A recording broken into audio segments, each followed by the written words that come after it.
Another episode of Accent Interviews. This weekend, joining me as always, we've got JX, and our guest this week is UMCOC Deacon. Welcome, and how are you doing?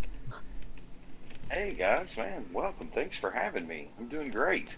How are you guys doing? Good. I'm doing pretty good. So let's get it started. What caught your eye about MCOC, and what led you towards downloading it? Well, I am an old school video game guy. Started a long time ago as a kid. I never was the sport. I wasn't the sports kid. I played a little sports, but I was the kid that was. I never was excelled at any of them. But I loved comic books and I loved superheroes and stories and fantasy stories and Dungeons and Dragons and that kind of stuff. So I was a geeky, nerdy kid. So I grew up to be a geeky, nerdy adult. And my son, my son who is Deacon, that's his name. He came up to me and said, as he got older, he was getting into video games, and he said, "Dad, I found this cool comic book game I think you'll like." And he showed it to me, and I thought, "Oh, this is cool." So I downloaded it for him on my phone, and I downloaded it for me on our tablet. And so his account he played on my phone. It was a really fun game. What got me into Contest of Champions was the graphics. And I loved the blocky looking characters of like Captain America and Magneto back then. I liked that. And to play and to fight as them was cool because I was never a fighting guy. I did not play Mortal Kombat and Street Fighter and stuff. I did, but I was terrible at them. So I was kind of uninterested in the game because of that aspect, but I wanted to play as the characters, and the graphics are what hooked me to this game. So after about a week, 2 weeks, I got sick of carrying around this tablet with me everywhere, playing my account, which is no longer even in the game. They've deleted it. And my son Deacon at the time was getting bored. I think he was, well, he's 13 now. So what was he? He was 8. So he was getting bored of the game, and I was like, well, I didn't know about switching accounts back then. I thought, well, his account's on my phone. I'm just going to continue to play his account and not carry around this tablet. And here we are today. I am Deacon, which is my son's name, and I'm still playing his account technically, which is my account now. Okay. Yeah. About how long after you started playing did you get involved with the UMCOC podcast? Um, I don't know how long it was after I started playing the game, but I remember JJ. Back when the game first started, it was really hard to get information on the game. And the amount of content creators and the amount of information that folks can get now in this game is unbelievable compared to when it first started. When it first started and we would come across pieces of information that we didn't know or wanted to share with our alliance mates, like, hey guys, have you heard that there is this streak? I can remember, editing, screenshotting this and editing it down and putting it on this Weebly website for our alliance that I kept up. To tell everybody it was Tuesday, today's skill day, okay, and here's the arena for this week. And have you heard about this arena? This arena. Oh, now I've lost the dang word in my head. Um, where you have to where you have to you need to play your first 5 6 fights with 3 stars with your PI like this. So we didn't have any of that information readily available like it is now. So Reddit was a big one when they first started the Reddit account. I was on there all the time looking up stuff and seeing what people had wrote and reading the comments and trying to keep information. And I saw that JJW, I'm trying to keep the cat out of my coffee. JJW had posted, they're doing this podcast, the unofficial Marvel Contest of Champions podcast, and they had done like 4 or 5 episodes, and was just advertising it. And I thought, this is cool. I've been in radio my entire life. I've been in audio. I work in audio production. I've thought about doing podcasts for different things before. This would be awesome. So I listened to a couple of episodes of the podcast, and then I messaged JJ, and all I wanted to do was offer my help. And I think that was what the initial email was JJ, I'm an audio guy. I like listening to the podcast. I'll help you any way I can. Let me do an intro for you with some music and a big booming voice. And let me, at that time I told JJ, and we had talked about it, I wanted to make the podcast more of like a radio show that you would hear on the weekends with, when Dragon got done with the arena scores, it was going to whoosh, and now it's time for the news with Bagel or something like that. Yeah. And we actually, in one of those old episodes, only one, and I can't tell you where it's at. It's before 50 somewhere. Um, I did do it one time, and it sounded so terrible that we didn't do it again. So Okay. yeah, that's what it was. It was probably about. I mentioned it to Royal one day. I said, I haven't been here from the start. And he said, dude, you've been here since what, like episode 7? You've been here from the start. I was like, well, I guess that's true. So JJ just told me to come on. We'll just come on and talk on the podcast. So that first 10 podcasts, I was talking on my telephone, and I was too scared to talk to these people that I didn't know that were so freaking smart about this game. They're talking about crap, and they're playing on a level higher than me that I don't even know what the crap's going on. Okay. Yeah. So, you're talking about how they play at a higher level. What have you accomplished in game so far? As a higher level, Yeah, like have you done Abyss or have you done Act 7 too? okay, so this is probably going to. I always thought that this would dumb down my MCOC cred, but no, I have not done the first run through of Labyrinth. I have not done Abyss, and I am up to Mordo on 6-2. And I know a lot of people hear that and go, oh, well, Deacon hadn't done all this crap. Wait a minute. Hear me out. Deacon has 5 kids. I have 5 kids. I have a career that I basically run a radio station, and I'm fixing to have to drive an hour and a half to our other radio station 3 days a week to run that one because it's going to kill. I'd coach one of my son's baseball teams. I'm a busy guy. I don't have time to play Contest of Champions like I did 2 or 3 years ago, and I'm one of these people that I'm not a long game player. When Labyrinth come out, I had no interest in doing it whatsoever.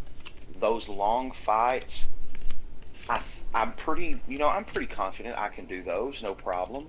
And I know I can do them without revives and health, or using revives and health. I just don't have the desire to do Abyss or Labyrinth of Legends. I just don't. I do want to get through the story, but once again, it's one of those, I've got an hour to play Contest of Champions tonight, and I've got to get through some of this event quest, and I've got to move in Alliance War and Alliance Quest. I just don't have time to sit down and devote to these big long fights right now.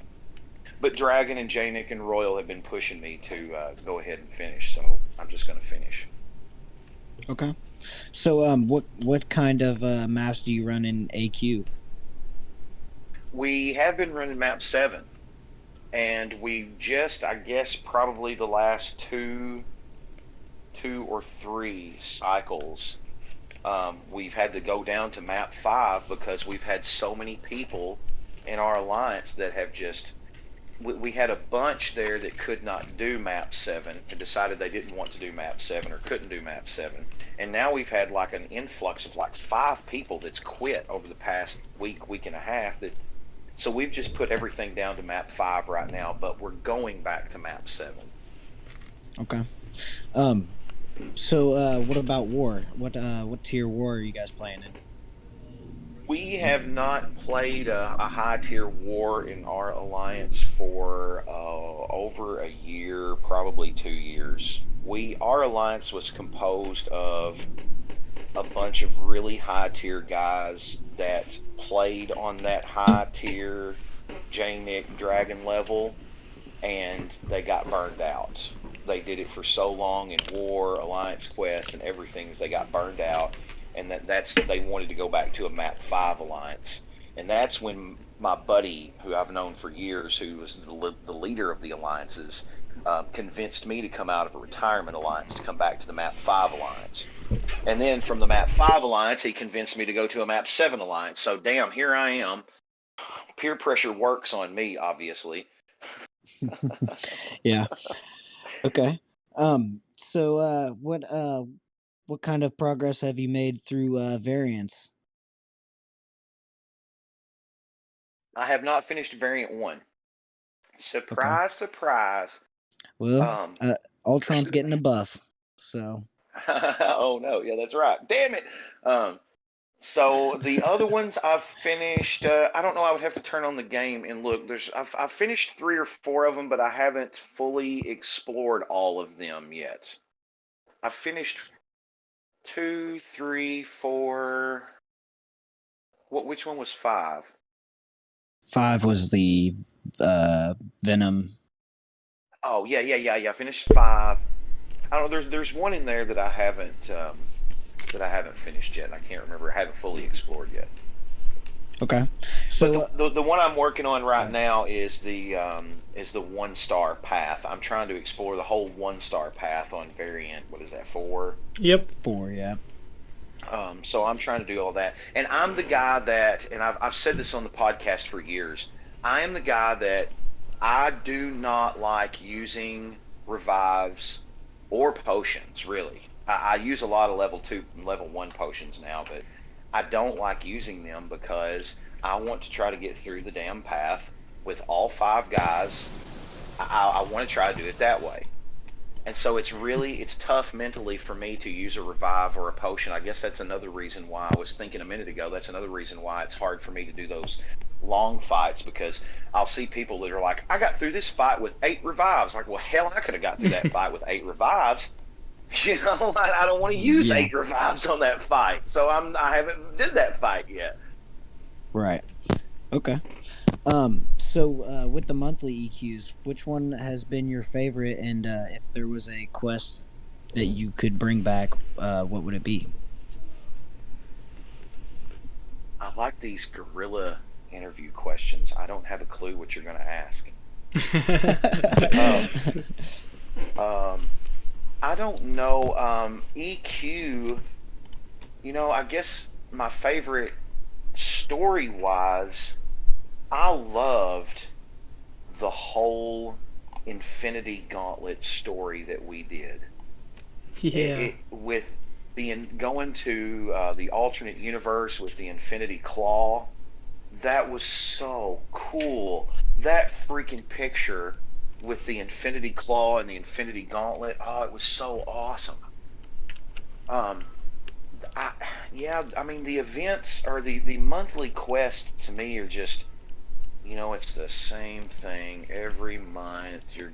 Every month you might have one path that's going to be the crap path that's going to give you the most, or you're going to have one of your guys that you don't fight well against. For me, it's like Havoc or Annihilus.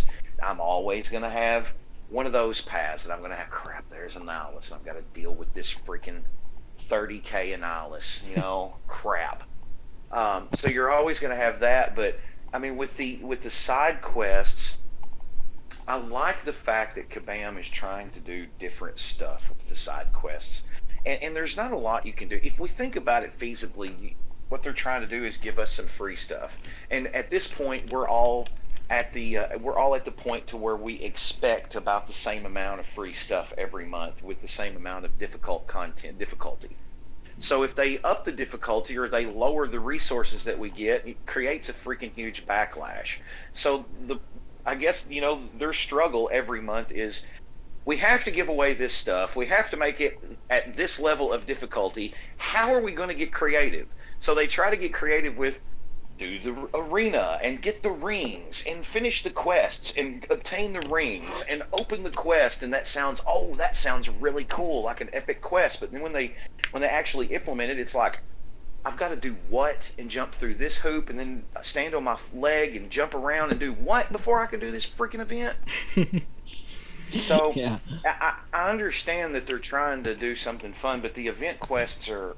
Uh, I'd like to see a revamp, but at this point, I think a big revamp of them is going to either increase the difficulty or take away some resources that we get. My favorite one, though, I think it was a lot of people's favorites at the time, was Rocket's Scrapyard. Oh And yeah. I think everybody says that one was their favorite because at that time we had not had another event that allowed us to pick our own resources that we were getting. And I at that point needed carb cores, and there was a path that had those carb cores, and I was unlocking masteries at that point in my game. So that helped me so much. I remember that being one of my favorite ones because it helped me advance my character so much in 1 month. Yeah. Has there been another event with carb cores? I don't know Yeah, I don't know either. if there has been, I, I to don't be think there has honest. been. Hmm. I think they just have the one in the sigil for like 50 units less or whatever. Yeah, I think so.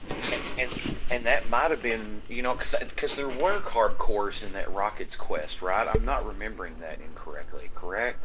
No, there were. Yeah, I'm, no. I'm Yeah, this was what okay. it's And 2017 in April, around there. and Yeah. I'm thinking what they probably did was they saw people like me that got several of those carb cores and did advance their character probably more than they wanted. They're like, oh, let's not offer carb cores again.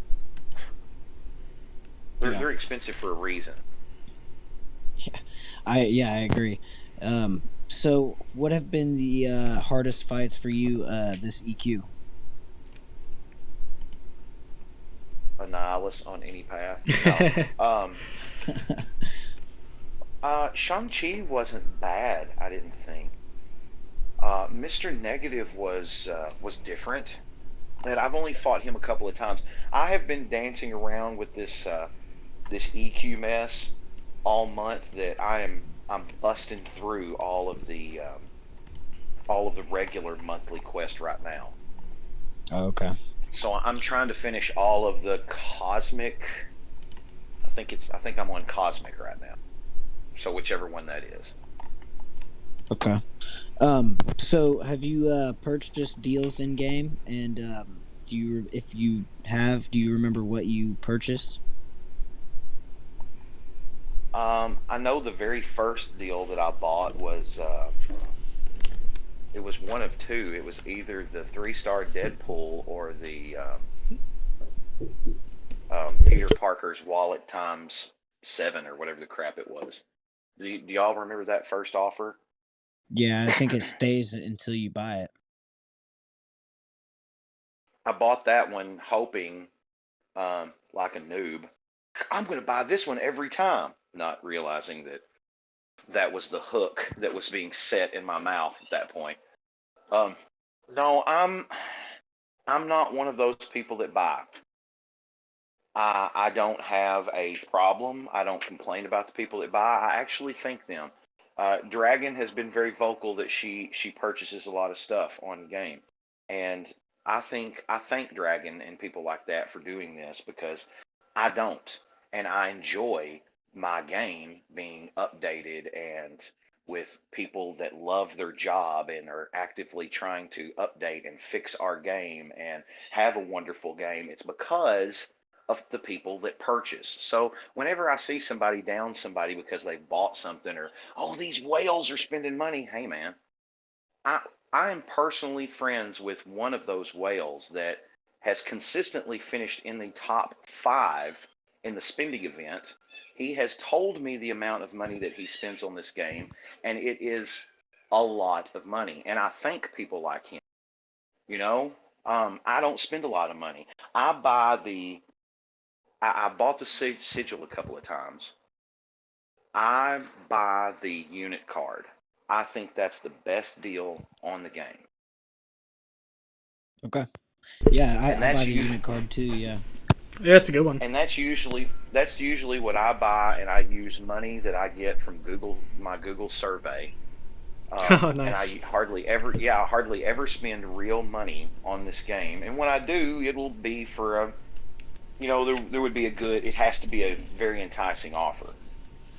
For sure. And I've come to the realization a long time ago that because I don't spend money, I'm not going to play at a certain level that even people in my alliance were. I've seen people in my alliance double their overall PI from mine because of spending alone, and I don't get mad at that. I'm like, oh, that's a great pull, you butthole. That's awesome. Okay. Yeah. JX, you got anything over there? Yeah, man. So this is I just went to Dave & Buster's today to check on the Contest Champions the arcade machine. I think you've played that before, right? Which Yeah, one? The I've played arcade? Yeah, the arcade one. Yeah. So Dave and Buster. yeah, so if you didn't know, it actually just got a brand new update. Yeah, Really? they just updated this week, so there's a Series 2 cards now. So they added 25 new characters to the game from the span of 2019 characters to 2020 characters. Oh no shit! Is Cable one of them? Wow. Is Apocalypse one of them? No. No, I don't think either of those were playable. So I'll share a picture in chat of who I got. But yeah, they added 25 characters, so it's mostly like Stealthy's playable, which is really cool. Nice. Yeah, so I think it might only be 20. Here, let me put my picture in. So those are all the new cards I got. So they even reskinned the Season 1 cards, which is 75 characters from like the span from 2014 to 2019, because this came out in the Captain Marvel event, if I remember correctly. So, Yeah, those are different looking. yeah, it just came out this week, which is Those really are cool. Super cool. I know, right? So I just wanted to bring it up because I don't think anyone knows about this. So yeah, So awesome. I want Kabam, and I think we brought this up to Gabe or Thel or one of them. Sell these cards. My dog's gonna start barking in the middle of this. Sell those cards. I want to buy those cards. Sell me a set. Offer to sell me the first series and the second series. But I don't think they would, because if we do that, you can use them on the I'm not going to use them on a video game, on an arcade game. I want to keep them because I'm a nerd and collect things. Yeah. I think I have some of the first series of the cards. I just completed my set 75. I was missing Venom Pool, and I finally got him, and Doctor Strange. Those are the last two I was missing. So yeah, it's pretty cool, and there's like I said, 75 characters in season 1, and then season 2 is 25 plus characters, and it includes like Jane Foster, who wasn't playable. So it's not all 2019 champs, but there's some cool characters. I will check if Cable's playable. I'm not too sure. I'll check for you because I'm pretty sure he's not. Okay. Yeah. So what are you thinking about the two new characters, Purgatory and the Overseer Maestro? Oh man, I did not see Overseer coming. I did not see a Maestro type character coming. But I have not been keeping up, and I hate myself for this. I have not been keeping up with the story from Realm of Champions. I was so stoked about Realm of Champions before it came out. When it came out, I was like, okay, let me try this. And the more I played it, the more I'm like, okay, I like the concept of the clothes and the stuff like that, but I don't like the gameplay. I just don't. I tried to get into it. I really tried. I just can't get into it. But so I haven't been keeping up with that story. So I'm guessing that the Overseer has something to do with the crossover with Realm. It doesn't. Do any of you? It does. Oh, it doesn't. No, so Realm, yeah, it doesn't. No, it's totally a different thing. Oh, okay. I just checked. There's no cable card either, so you're having double bad news. Yeah. So the story of MROC basically is you solving the murder of the Maestro. He gets killed after a couple decades after being banished there after Act 4, and so that's like you're solving the murder of who killed the Maestro, while like the whole story is being revealed. But the one in the contest that we're getting next month here in a couple days is from an alternate dimension, and he's a younger version of the Maestro. So he's not the same Maestro we have in the game, and he's not the same Maestro we have in MROC. He's like a brand new one. He looks awesome. He's like combined of like the comic accurate with the 2020 comic accurate Maestro, which I'm really excited about.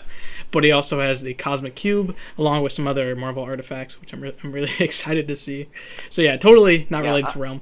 Okay, I knew that he was like a before Maestro went crazy type character, but I didn't know what he had to do or if he had anything to do with MROC, and I'm glad that he doesn't.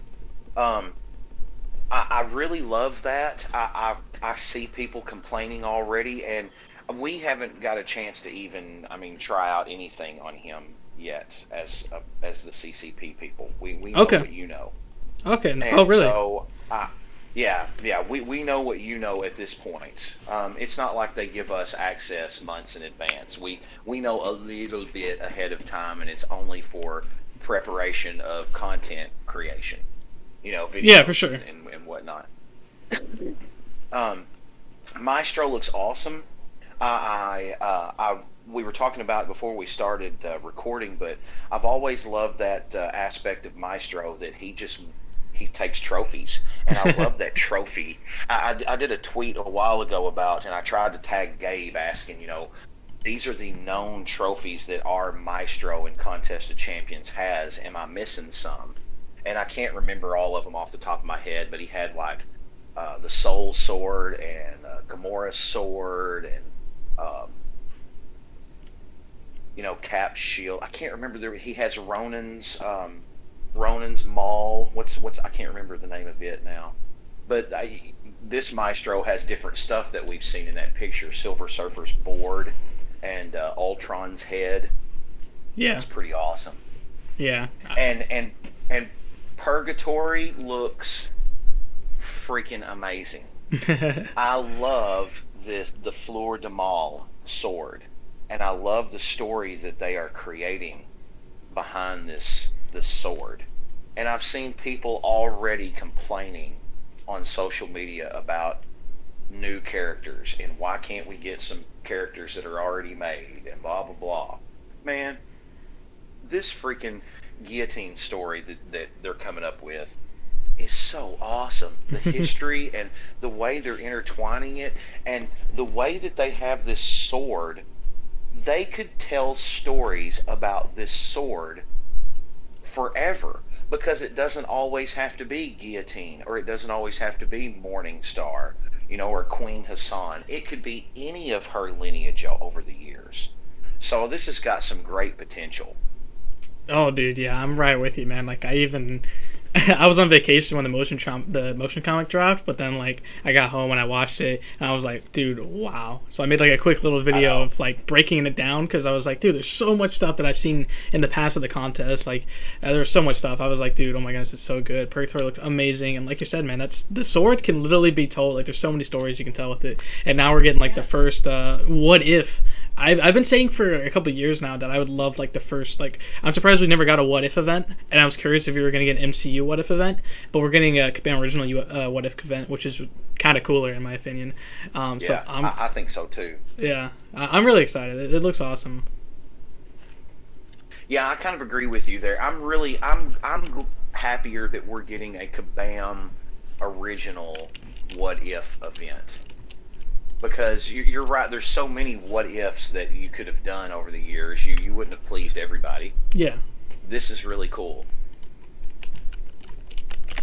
Yeah, I would love to see, 2 years down the road, God willing, this game's still going, we have another member of the lineage there, and it's some, old king guy or whatnot. And I don't know. When the swords came up on that motion comic, that's what my brain did. It started, ooh, look at all those different stories that you could tell from every one of those swords. Yeah. So, what do you think about her sword? It's pretty cool. It looks like kind of like a whip when the animations go off. Yeah. It's a spine. Like she can whip it out like that spine. That it's so awesome.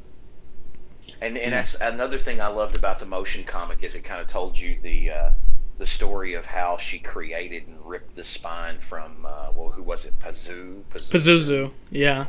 Yeah. Yeah, so like I said, I did a little breakdown because in the 1829 event, that's the first time we're told the origin of the sword, but like actually seeing it happen and like how cool it looks from I think the year 6000 BCE, it's so cool, man. It's so cool. Yeah, I'm liking these. What are you thinking about the buffs so far? The new buffs, the Ultron, Ebony Maw, and War Machine. I'm liking the buffs. I'm liking them all through. I can't get into detail on any of them for you, but from what I've read everybody else saying, from what I've barely got to test on them, I'm really liking them. I really like the fact that Kabam has gone back to do all these. I was really nervous that doing so many at a time would take away from something. You know, I was really anticipating seeing something, you know, falter because we're getting all of these buffs. Whereas, you know, whatever it was, but it hasn't. It's almost like they hired people specifically for this. You know, hey, we're not moving you from this to this. We're going to have you work on this. So it's worked out good. And I think that they've done justice to all of these characters that they've buffed so far. I really don't think that they haven't answered everyone's, questions or pleased everyone out there in the community, but I think they've done justice to all these characters that they've buffed so far. Okay. So who's been your favorite buff so far?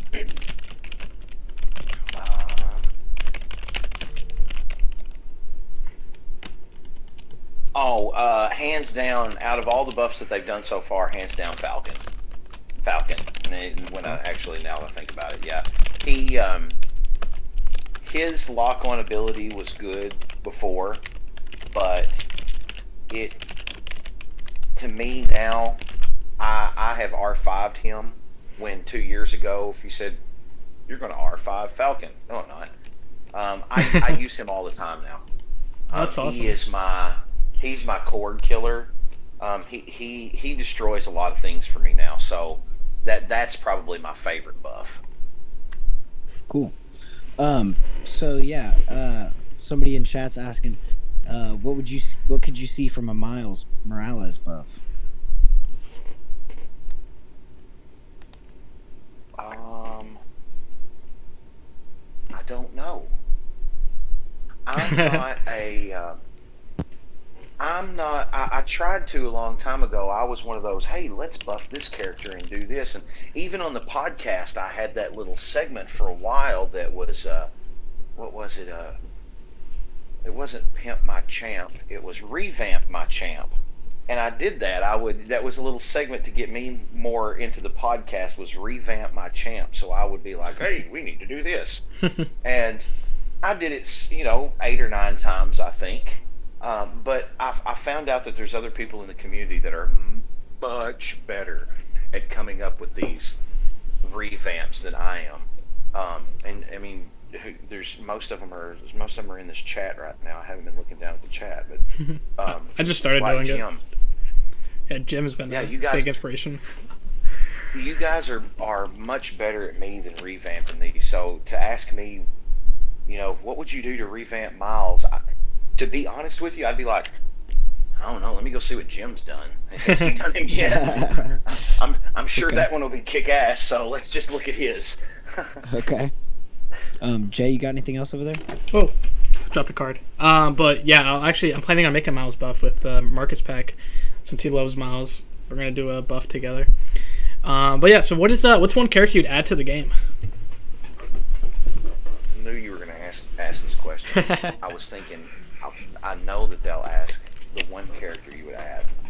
All of my all-time favorite characters are in the game. My last one was Strife. Now, all the characters that I would want are strictly vanity. I'm not like those. I'm the biggest. I love Quicksilver so much. I don't know. Maybe there are some people out there that Quicksilver is their all-time favorite character. I can understand that. All of mine are in the game. The one character that I would pick has always. There's so many, but I've always wanted Forge in the game. Oh yeah. Nice. The people that know me know that I'm a mutant person. I grew up breeding mutants. I identified with mutants. Forge, I've got a lot of Native American on both sides of my family, very close, and I would love to see a Native American character in the game.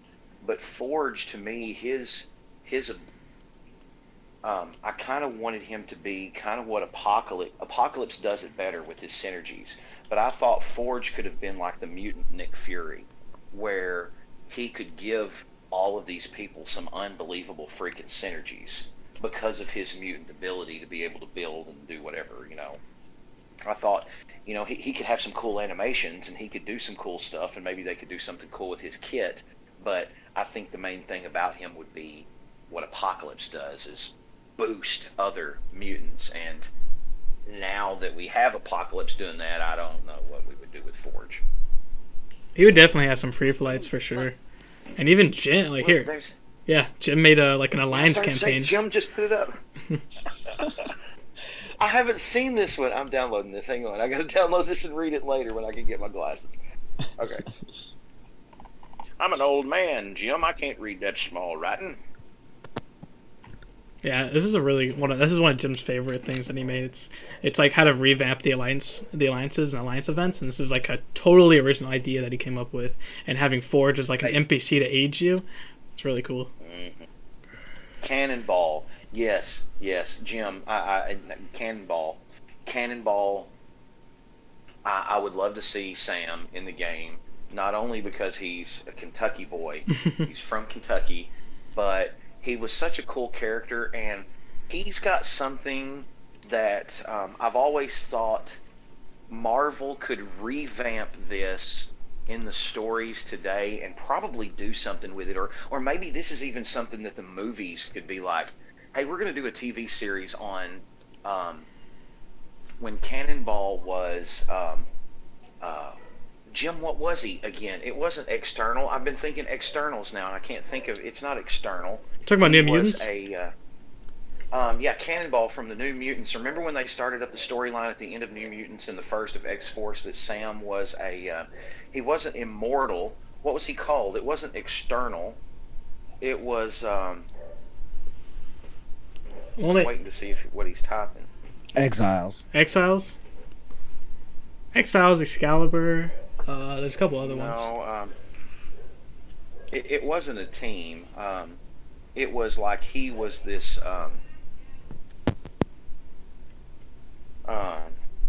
I'm looking here now. Cable told him that he was.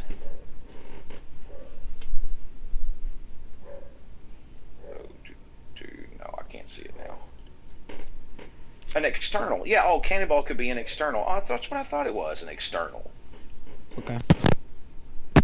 Okay, well, never mind. They are talking about the externals now. I thought it was something else there for a minute, but they started that whole story with him being an external, and then it just kind of flittered away. And I think at one point Cable's just like, no, you're not. I was mistaken. And that's how they kind of ended it, on a basically... No, you're not. After building it up all these years, so I would really love to see Cannonball could come back and they could revitalize that story. You are all along.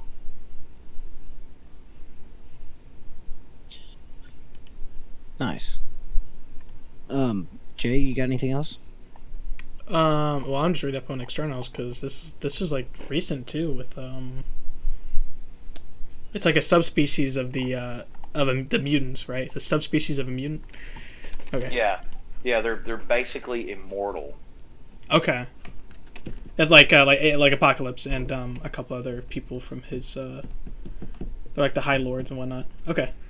Yeah, Oh, yeah. that's cool. I didn't know that. That's really interesting. Okay. So what is one character you'd buff? One character I would buff.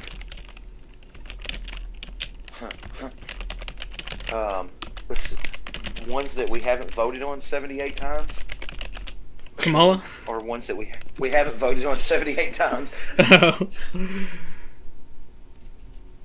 I would say, excluding the ones that we just voted for, I would love to see.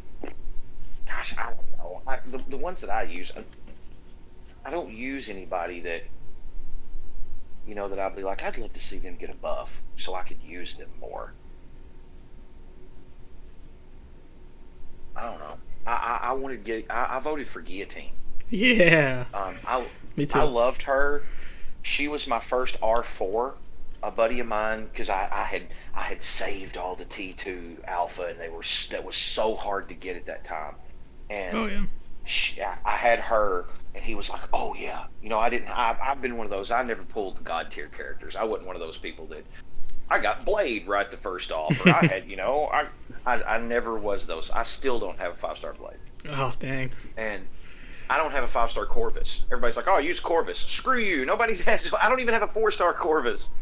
I finally do have a 4-star Corvus now. You don't need them. But I used the Guillotine all the time, and she just her lifesteal was so significant. I mean, it's not Wolverine life, gain, but regeneration, but it was a good significant chunk that I would notice that when I actually noticed, holy crap, that was a lot of health that I just got back.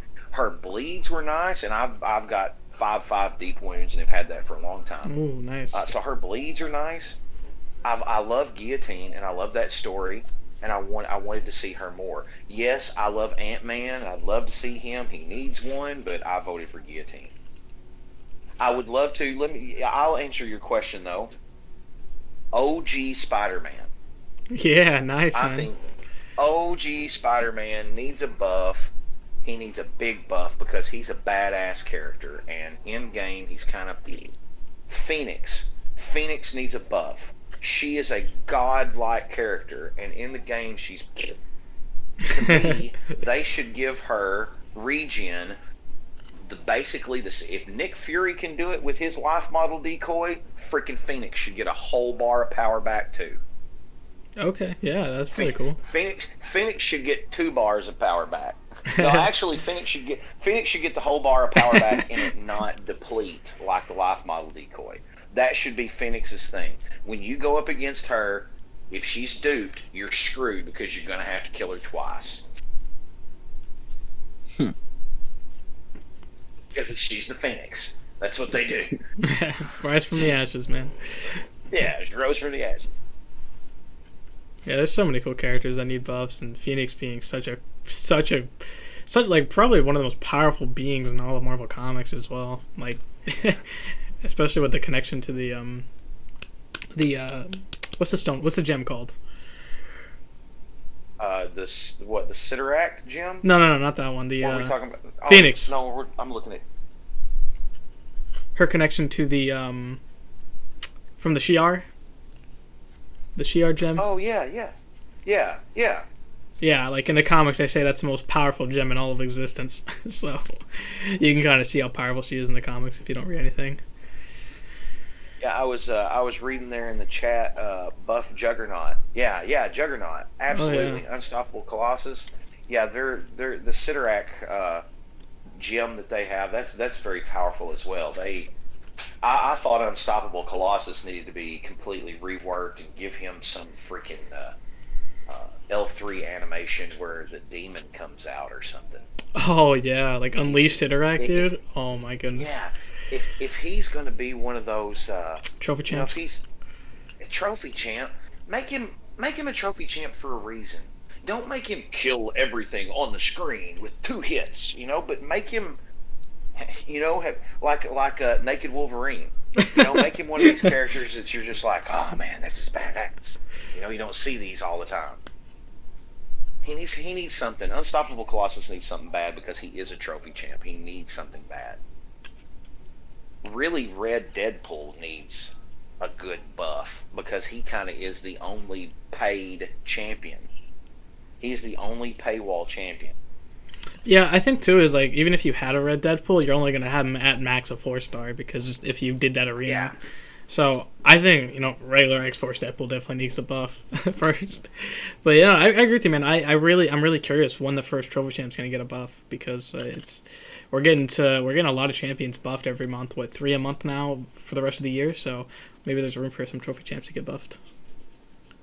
I would really love, and we've brought this up on the podcast before, but I would really love for them to give the trophy champs out as a much lower star level. I don't even know about 3, but give me a 2-star Naked Wolverine. Give me the ability to get a 2-star classic Ultron. Just to have the collectible action figure. I think that's turning off a lot of people. I think it always has, but I think that's something that has been turning off people is the fact that they're getting sick of character chasing. And now it's almost to the point that we are character chasing certain characters, and when you don't get them, you really are going to have a much, much harder time completing content.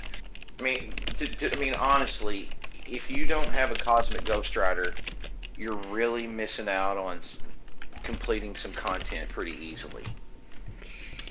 And that's kind of sad. If you don't have a Doctor Doom, you're missing out on completing some real easy some harder content very easy.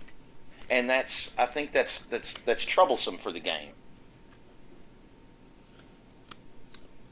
Yeah, I don't have either of those. Yeah, look, okay, you don't have either of those, and I luckily do, and the stuff that I had been pushing back doing, I will go through, like some of these variants, I'll go through and do them now, and I'm like, oh, this is a freaking walk in the park. I remember trying to do this when it first came out and was banging my head up against the wall because this freaking Storm Pyramid X was killing me in 3 hits, and now I'm just walking right through her. Doop-a-doop-a-doo. It kind of makes the game. I don't know. I can see both aspects. It's kind of like, okay, well, this is not challenging anymore, and then it's the people that don't have the character. You're banging your head up against the wall because it is challenging. So I don't know. It's good to see this content with Act 7 come out where all these people are saying you can beat this boss with any character. I loved hearing Dragon and J-Nick and all them saying that. Oh, you can use whatever. I love watching MSD. Yeah. MSD's a freaking god in a kid's body anyway. But I can't believe this kid does this stuff. I've been playing video games my whole life, and I'm like, yeah, I think I'm pretty good. I got about 30 years playing, and MSD's like, oh yeah, old man, watch this. I freaking love it, but he'll be like, oh yeah, watch me. I'm going to beat this with a 2-star, freaking Wolverine. Yeah, he's killing it, man. That kid, he's pretty impressive.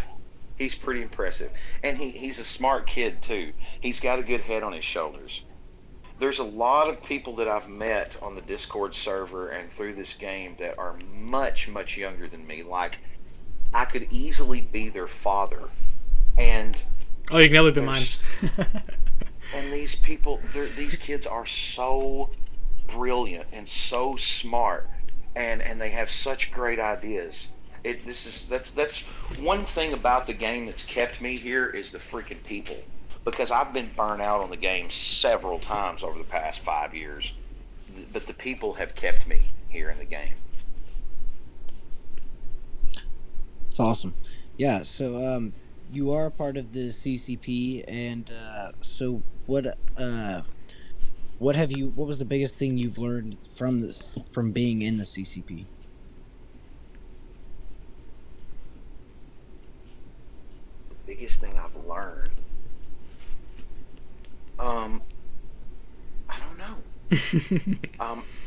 I really enjoy. I mean, we get to know about the characters a little earlier.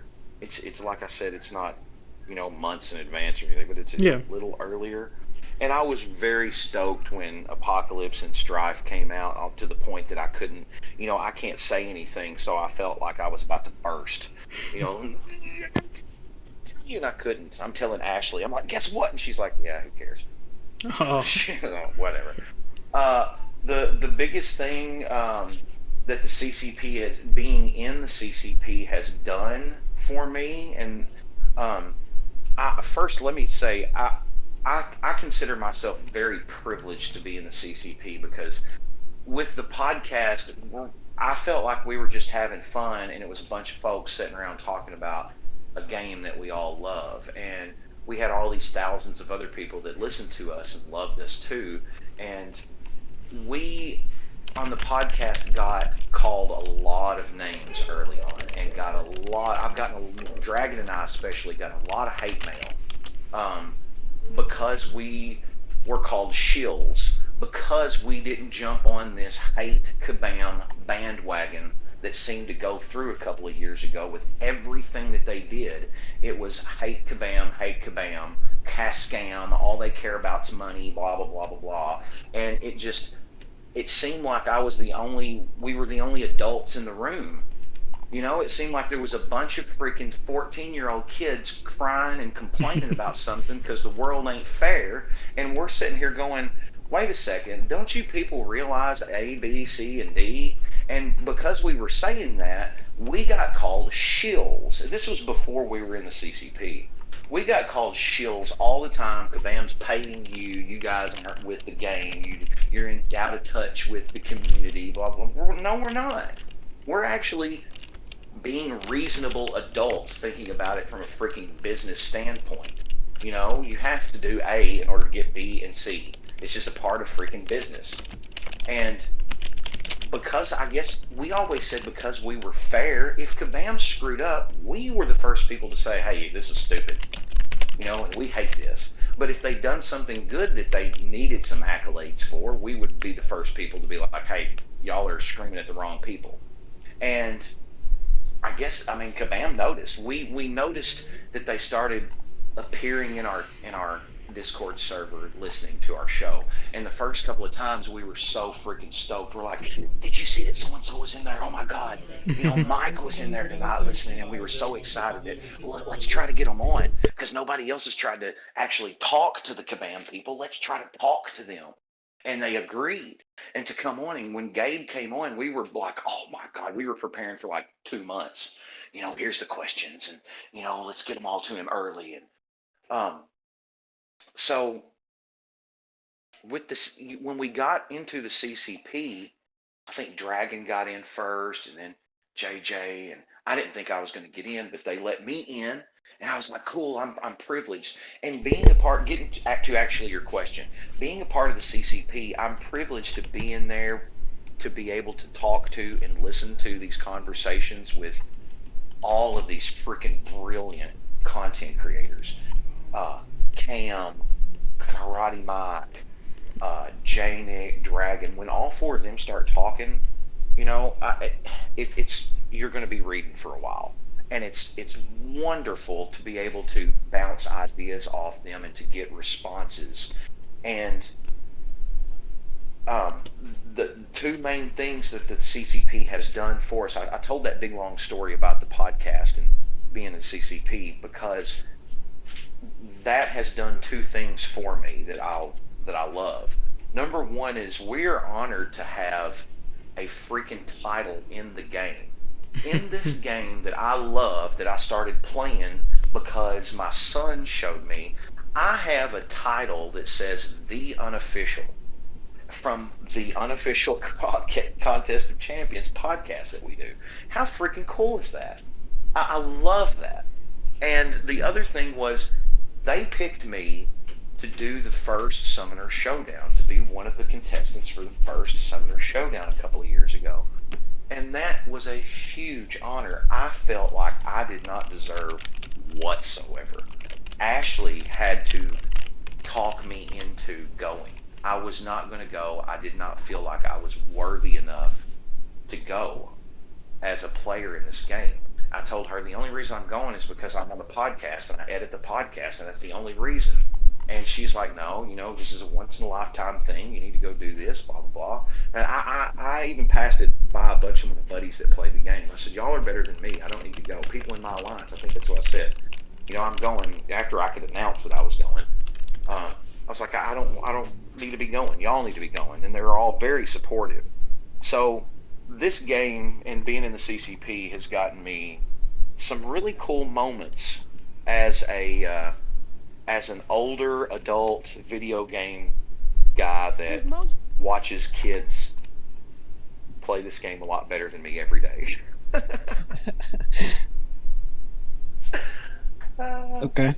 So is there anything long answer. Sorry. Okay. No, you're good, dude. Is there anything that you would change with the way the CCP is dealing with things?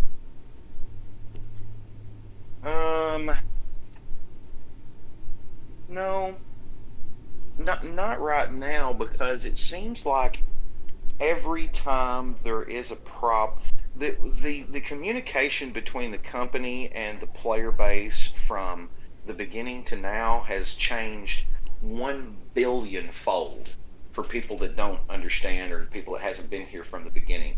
From the beginning, it was just like any other game. The company did not respond to you. You just didn't expect a response. I think what Kabam has done with the CCP and what they continue to do and continue to make improvements is in the right direction, because they do listen. And the people that say Kabam don't listen and all they care about is money and blah blah blah, they do listen. And there have been things in the past that they have done that the player base has complained, that the CCP has complained, and that they have changed. Because and if the people that think that CCP are paid shills, we don't get anything extra, but to know what you know a little bit ahead of time, and I'm talking maybe a week or two out, maybe. So they're doing good. I don't know of any specific thing that they could be doing to improve relations, but the path that they are on now, I think, is, like I said, 1 billion times better than what it was. Okay. So Jim is asking, has your top 10 changed? And would you like to talk about the first tournament of the Battle Realm Future that you started with El Gabarino? Have your top 10 ads changed? Oh, yeah, they've changed, man. Look, Jim has compiled a freaking a list of all of my first tweets. Okay, so who these are my first ones, and who are we missing? So we have Strife, and we have Sunspot. Who was that right there? Oh, Bill Foster, Goliath. Oh, he would be such a great character. Yeah. Yeah. That would be cool. So for people that aren't seeing it, for people that are listening, let's see. Number 10 was Sunspot, and we have him. Number 9 is Captain Britain. Ah, man, I really thought we'd have him by now. I think he'll be in Realm. I think he'll show up in Realm. Oh, really?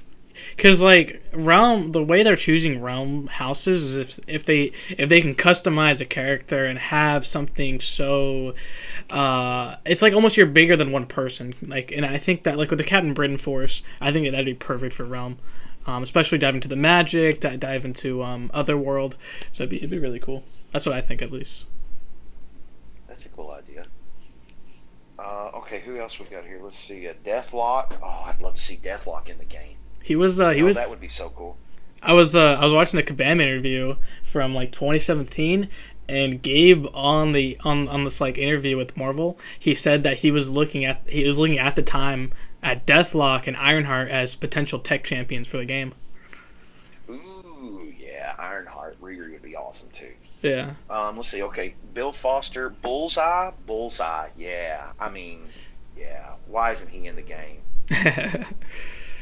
I mean, at this point, though, I mean, where we are in the game, and I'm sure Jim has one written up on him already, but I was sitting here thinking, what else could he have besides bleed and crits, and I don't know, he'd be cool. The next one is the one that I really loved at the time, Arcade and Murder World.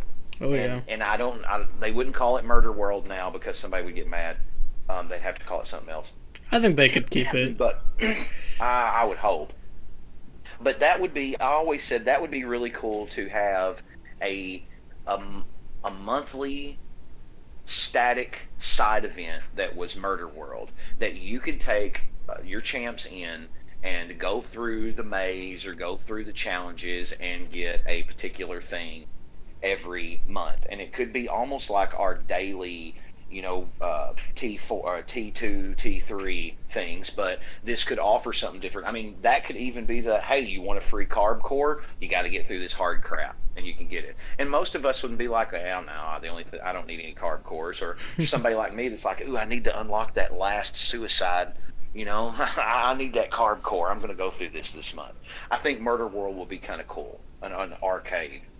Oh, dude, yeah, and even like he's a fightable boss in Marvel Ultimate Alliance 1, and the thing about it is like you go through Mortal World, of course, which is he makes a copy of Doctor Doom's castle and then creates Mortal World that way, and the one thing is that you fight murder bots, and obviously we have we have Doom bots, we have Sentinels, so like murder bots could be like the next Alliance NPC. Yeah, take one of the adaptoids and just put a big freaking yellow bow on them or something. Make them look like Arcade. Let's see the last ones here. Kitty Pryde. Love to see Kitty Pryde and Lockheed. That would be really cool. I really think she's coming. Especially this year, man.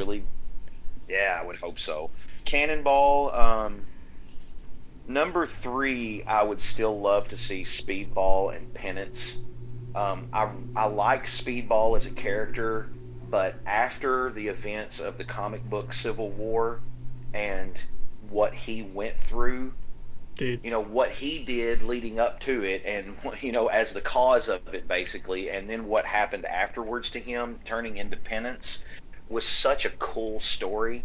And that Penance character is such a cool character. I'd love to see that. And I think that would be a cool concept in the game to where, it kind of like the old man Logan and whatnot. The more bleeds that you stack on you, the more powerful that you get. Oh yeah, man. Jim even made he actually made a fan build for him. I'm sure he'll link that in the chat as well. So yeah. It's really cool, man. And even Penance himself appeared in the 2015 Contest Champions comic book series. So comic book, yeah. Mm-hmm. It's really cool, man. And then 2 and 1. Number 2 is Destroyer, and Destroyer would be kick-ass in the game. I mean, he would be the defensive wall. Can you imagine? Jeez. Oh, man. God, I kind of don't want him to come to the game. And then number 1 was Strife, and we got Strife, so. So what was the original question? No, I'm just kidding. Has it changed? Of course. Like, what? So now that it's 2 characters have joined the game, what's your top 10 looking at? What are the changes today? Let's see. Who would move into the first spot? Let's move Penance into the first spot. Ooh, okay. I like that. Hell yeah. Let's move him into the first spot and then move everybody down 2. And the 2 on the end, let's see. Who would I add on the end? I'm going to add only for my friend Royal. I love this kid. Royal is a great human being. I got to be friends with him on the podcast. We do Twitch together. We talk a lot. I love this kid. He's one of those that I said's got a brilliant head on his shoulders. I'm going to say Sandman for Royal because Royal wants Sandman in. And all of the rest of us have gotten our ads from the podcast. So Sandman, and by God, just add Quicksilver. We're putting Quicksilver at number 10, by God, just to shut people up. Do you know why he's not in the game? I've got theories on why he's not in the game. Well, I mean, I'm pretty sure I know why he's not in the game. Okay, yes, I would love to hear this. Okay, so first off, Quicksilver is actually supposed to come out in Age of Ultron. Like with Hulkbuster and Ultron, he was actually supposed to become playable then. But the reason why it didn't happen was because he was too hard to translate mechanic-wise into the game. And as the years of the contest has evolved, the actual engine of the game can't handle his animations. Same with Sandman, coincidentally, and Mystique.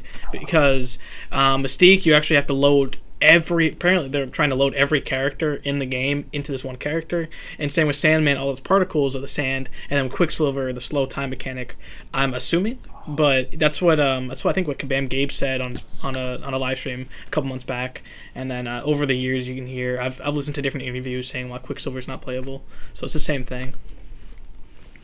That makes complete sense. We've had many discussions. It's like it's a running joke now in our UMCOC Discord server. If you will go to which one is it? I'll have to look.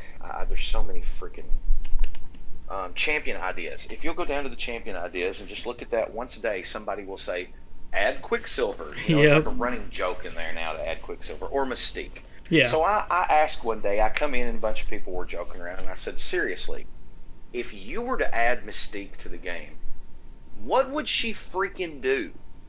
Okay?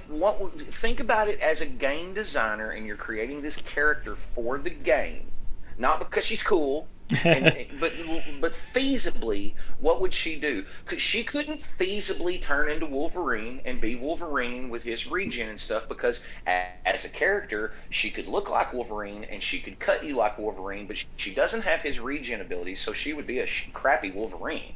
You know, she could look like Psylocke, but she could not create her energy blades. You know, so what would she do? Pull out a gun and shoot you as Wolverine? do some really cool flips and hit you with a sword, looking like Magneto? What would she do? And then somebody suggested, what about the synergies? It might have been Jim. One of Jim's things that I read. She could emulate a synergy from another character. You know, if you needed this Wolverine synergy for the 5-star to get through Act 6, and you don't have a 5-star Wolverine, well, if you have 5-star Mystique, you could use those slots and she would emulate that one. So I don't know. That's Quicksilver, Mystique, Sandman. I can see that now why they haven't got those in the game. And I've said that about Quicksilver. You couldn't do him right. Yeah. How would you do that? You know, how would you slow down time and do that? And if they could figure it out, that's awesome. They're smarter than me. Yeah, it's just the game engine problem. So I'm sure, like back in the day, Ghost Rider couldn't even been added to the game. That's why it took so long, because they couldn't do the animations of the fire. And then now look at it, we have Human Torch, we have Airwalker. Like these fire characters look so amazing. And then at the start of the game, they couldn't do it. So it's CGR as well, just to name a few fire characters. I played on a Samsung S8 Active for a long time. I just got an S21. That Active was just a hell of a phone. It withstood everything. So I just got an S21 and have been playing the game with it for about 3 or 4 months now. And I am seeing some of these graphics on there that my other one wouldn't process. And like you said, with these fire characters and Human Torch, when you're hitting into somebody his blocking with the fire, I've never seen that. The graphics are so amazing. Yes, they really are. Oh so, yeah, man. Yeah, and I've always heard with with Ghost Rider that he was a big deal back in the day because his Special 3, the motorcycle, is actually another whole character in itself that they had to bring in. Yeah. To animate, yeah. And that's why we didn't get Robbie Reyes, because it would have been a whole car to do instead of a motorcycle. So that's why the answer why he didn't get added. Like why we got Johnny Blaze and not Robbie Reyes. That's what Kabam Gabe said at New York Comic Con as well, which is really cool. Yeah, and people that don't know and people that I don't guess they realize it, but Gabe is an old school comic book geek, just like every single one of us. All of us that are in our little circle, and everybody knows who they are. We're all a bunch of big comic geeks in this game, and Gabe is one of us. So these characters that we're all suggesting, I know, for a fact that he's been like, hey man, wouldn't Nightmare be really awesome for the freaking game? You know he has. And these other guys that sit around that create these characters, you know they're big nerdy geeks just like we are. So they probably, hey, we're off work, let's go have a drink. And they're sitting around after work still talking about this crap because they love it so much. Just like we would be. So, yeah, and speaking of Nightmare, I want to check because I don't think I don't think voting is done yet. Is voting done for our? Is the poll over? Oh, for the tournament? Let me check. For the Futures Society, right? Since he's It final is. 3. It's over. I think Angel of Vengeance won, right? Did she? Oh yeah. Angel of Vengeance. Let's go by 49%. The Cat Murdoch mashup original. Man. Wow, dude. Wow, Nightmare got last place. Surtur was second. So how many votes? So this is 91 votes. Angel of Vengeance rounding up 50%. Wow. Oh, I'm curious who won through the brackets. I know Mr. Sinister is actually busy, so we'll have to ask in a couple days. So who did you guys vote for now that it's over with for the final one? Who did you vote for? I voted Angel of Vengeance. Same. In my brackets, I had all 3 of these as top 6 finalists, which is really funny. I didn't have any of them in my final bracket. No, I didn't, and I think now that I didn't turn in my bracket. I think I've just got it still sitting at work on the computer. Now that I'm sitting here thinking about it, I was like, oh crap, I don't even think I turned in a freaking bracket. I've got it at work filled out, and I didn't have any of them. But I voted for Nightmare, and after I voted for Nightmare, Kat, who I love, said to me, she was like, Angel of Vengeance has got a backstory with Cable, and I'm like, what? I didn't know that. Where is this? Where is it in your brain? I want to know this story. Yeah, I didn't know either. I saw that on Twitter, so I wonder if she makes stories. She's got to make stories, right, for each character she creates. I would love a whole lore book on her characters mashups. Yes. And see, that is the stuff, that right there is the stuff that I love, where Jim and them love to come up with the statistics and abilities and stuff like that. I'm one of these guys that I want to come up with the lore, and that's what I love, is the lore and the stories behind the character. I've been playing Dungeons and Dragons since I was 13 years old. I'll be 44 a week from yesterday. So I've been playing Dungeons and Dragons since I was 13, and I still actively play every Thursday night with a group of buddies from high school. 3 of them are guys that I went to high school and played Dungeons and Dragons with 25 years ago. And we play every Thursday night. And that is, they know that about me too. That's my main thing. I create the stories. So when the DM, who's my best friend since high school, when he needs a backstory from an NPC, he'll just shoot me, hey man, I need 4 backstories for these guys real quick. And that's the stuff that I love. So I want to know more about Angel of Vengeance's backstory. I need to know this. That's awesome. I didn't know I've heard it. I think over the years of listening to the podcast, I've known that you must have really loved the King Groot event when he got added, because it was a whole D&D event story-wise. Yes, that was awesome. And right now, I am with some other people. There's a lot of MCOCers that play Dungeons and Dragons. Yeah. And a lot of former Contest of Champions players that play Dungeons and Dragons that we used to know. But I am creating right now, and I have been for about 6 months, a world that you can play, and I'm hoping to be able to release this for all Dungeons and Dragons players. But I'm creating a world that you can play in that is basically an alternate Marvel universe, and it is Marvel in D&D. And so I have gone through and I have created art for all of these different champions, medieval art for all of these different champions, and have come up with this story on how to incorporate these different characters in this Dungeons and Dragons world with their abilities. So it's taken me a long time, but I have this whole story and all these subplots where Ultron can take over, and you can do all of these different stories from comic books, but I'm trying to incorporate it into Dungeons and Dragons 5th edition. So that's my current big like hobby project. When I'm done playing the game and done with my chores and feeding kids and all that crap, and I have a few minutes to kind of just do whatever I want to do, I get out my laptop and I start, where am I at in story wise? Okay, let me come up with this, and I need to do this, and I'm making a D&D world right now, world building. That nice. That's so cool. Man, I can't wait to see that be publicized. I would.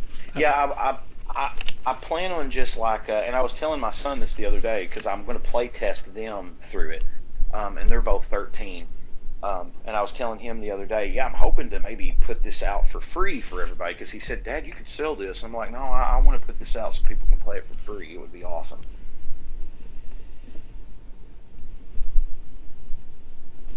Yeah, it's awesome. Jay, you got anything else over there? Yeah, man. So, so you're okay. What is an event that you would create then? So I already asked you what character you would add. What would be a story you'd like to tell in the contest?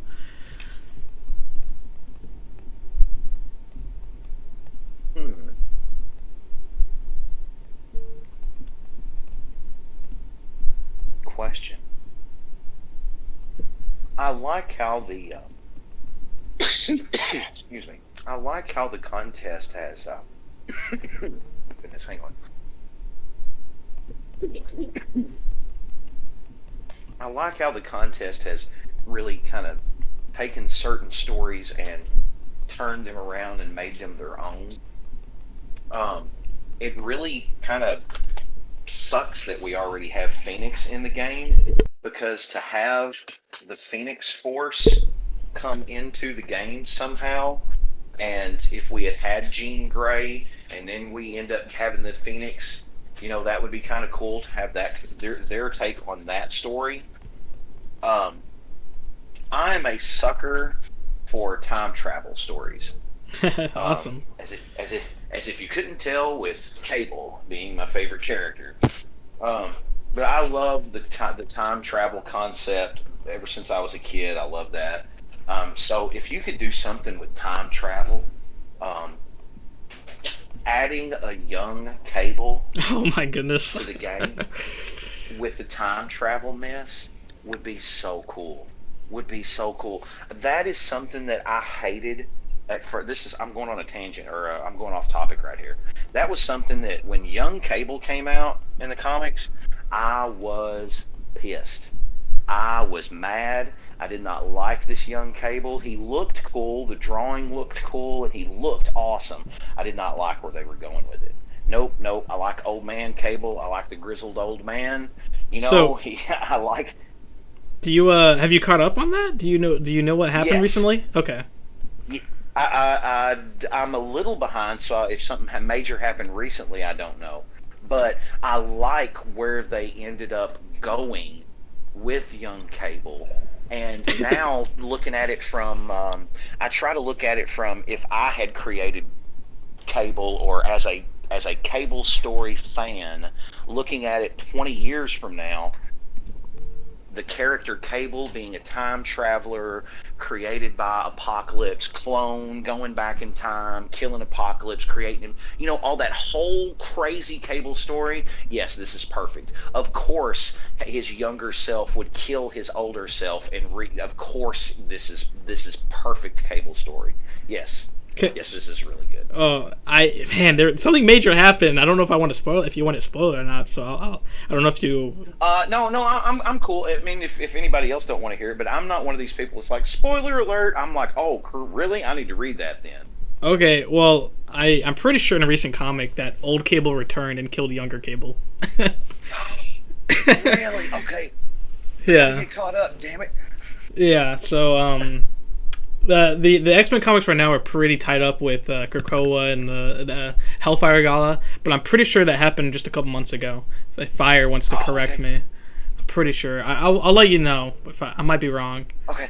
Because I'm gonna have to get caught up now. Damn it. Yeah, Turkey would know for sure. If you want to ask Turkey, if anyone's in here. But yeah, man, it's really cool. The X-Men comics are just so baller right now. My favorite character is Legion. I love Legion. It's my favorite Marvel character of all time. Just returned in the comics, so it's so good. Yes. Man, yes, that's another character. Let's just talk about him for just a second because he's so freaking awesome.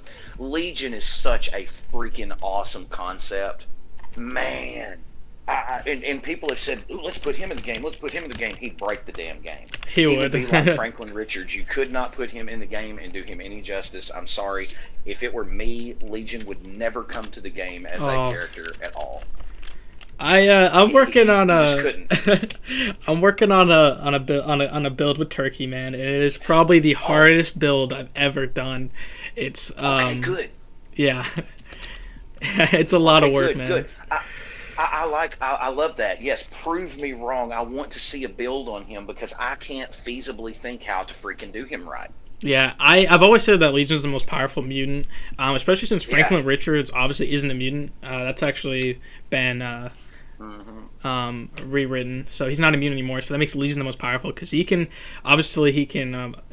he can rewrite reality just instantly with one of his personalities, or if not, if anyone's not familiar with him, his mutant ability is actually to create create powers. But because he has a personality disorder, each power he creates also has a personality, which he has to then it's kind of changed over the years on how it works, but originally they would take over his body, but now he's kind of becoming like self-identifying and actually having his own identity and being in control of his own body, which is really cool. And the story right now with Way of X happening right now, read that right now because it's so good, is Legion's definitely going to be the future for the mutant kind. I'm saying it right now, man. That's awesome. I like that where they're going with him then. Yeah, dude, that sounds super sick. If you, Jay, you got anything else over there to add on to that? Okay. I was actually trying to find the page of Cable, the old Cable killing the young Cable, because a lot of confusion right now. I'm trying to find it, but it's crazy. But yeah, no, I'm done with talking about Legion. I really hope he comes. Oh, go ahead. Oh no, that was it. That was all I was saying. Another really good storyline in the game would be, and my favorite storyline of all time, was Executioner's Song. I love that storyline so much, I guess, because as a kid, it was really one of the first ones that I really got into and paid attention to the story and understood. Because as a kid reading comic books, you read and you saw the cool characters and what they look like in their suits and stuff, and you kind of read what was going on, but they were really the concepts and the words and sentence structure and everything was a little far beyond what some teenagers could comprehend. You go back and read some of that old stuff you read now that you're many years older, and you read it and you're like, oh man, I didn't even realize that was kind of going on in that story at the same time. But Executioner's Song was like one of the first ones that I really read as a kid and kind of got into and understood everything. So I really would have loved to have seen that. And I think I joked with Gabe and them about that several times before Strife was even announced that he was being added. I was like, I want to see an Executioner's Song storyline where Cable kills Professor X and Strife ends up being Strife that scene. That would have been so cool. Yeah. One of my favorite characters that were in the comic books would have to be Scorpion. Scorpion as a villain. Yeah. His suit and comics are just so cool. Yeah, he's kind of a villain that's been kind of looked over. Mm-hmm. I really loved that PS4 Spider-Man game. The design of him and his character in that game. He was kind of a badass. Yeah, no, he was great. I love the modern takes on the original suits. He would be a good one to add to the game. So yeah, if that's everything, I think we can go ahead and about wrap it up. I want to say thank you to Deacon and everybody in chat for joining us live. Yeah, man. Thank you guys for having me. This was fun. I talk a lot, so this is great. Yeah, man. Yeah. Also, I can't find the cable. So maybe I'm wrong about that. Maybe old cable. I thought he returned, but maybe not. I can't find it, so don't quote me. You know what? In my world, though, in the world of Deacon, he did return and kill young Cable. Hey, man. Maybe it just hasn't happened. Maybe I'm just a prophet, you know? Maybe I'm just telling you what happens.